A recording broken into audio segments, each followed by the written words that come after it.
Welcome to Radha's inventory.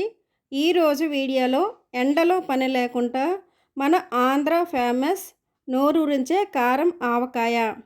నేను చేసిన ప్రాసెస్లో మీరు చేసినట్లయితే ఎన్ని రోజులైనా ముక్క మెత్తపడకుండా ఫ్రెష్గా ఉంటుంది. మీరు చేసిన కొన్ని మిస్టేక్స్ వల్ల పచ్చడి బూజు పడుతుంది. అలా బూజు పట్టకుండా ఏ టిప్స్ని పాటించాలో ఈ వీడియోలో చూపిస్తాను. ఆంధ్ర ఫేమస్ ఆవకాయ పచ్చడి తయారీ విధానం చూద్దాం. పీచు ఉన్న పుల్లగా ఉన్న మామిడికాయలు తీసుకుని శుభ్రంగా కడిగి తడి లేకుండా తుడుచుకొని తొడుములను ఇలా పైన కిందని కట్ చేసి ముక్కలను ఈ సైజులో కట్ చేసుకోవాలి. అలాగే ముక్కలకు చెత్త ఏమీ లేకుండా నీట్గా ఇలా క్లాత్ పెట్టి నీట్గా తుడుచుకుని పైన చూడండి చిన్న లేయర్ ఉంటుంది, అది తీసేయాలి. తడి ఉంటే పచ్చడి బూజు పడుతుంది. తడి లేకుండా శుభ్రంగా నీట్గా తుడుచుకొని మామిడి ముక్కలను కప్పులతో కొలుచుకున్నాను. 4 కప్పుల మామిడికాయ ముక్కలకు ఇంట్లో తయారు చేసిన కారం వేసుకుంటున్నాను.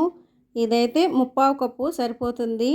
అదే బయటి కారం అయితే 1 కప్పు పిండి, అరకప్పు గడ్డల ఉప్పును 1/4 కప్పు తీసుకొని మిక్సీలో వేసి ఇలా మెత్తగా చేసుకొని వేసుకోవాలి.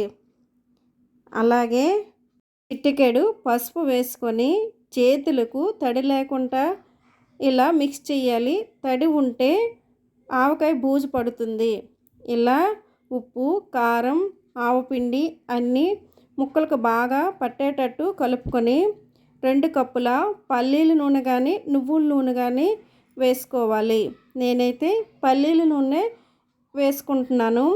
ఆయిల్ వేసాక ఇలా అంతా బాగా మిక్స్ చేసి 3 వెల్లుల్లిపాయలను ఇలా తొక్కలు తీసుకొని వేసి బాగా మిక్స్ చేసి పైన ఒక క్లాత్ వేసి ఇలా కట్టుకొని మూత పెట్టి 3 రోజుల పాటు మూత పెట్టుకొని కదపకుండా ఉంచుకోవాలి.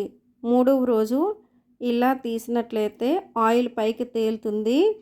బబుల్స్ ఏమీ రానట్టు అయితే ఉప్పు సరిపోయినట్టే.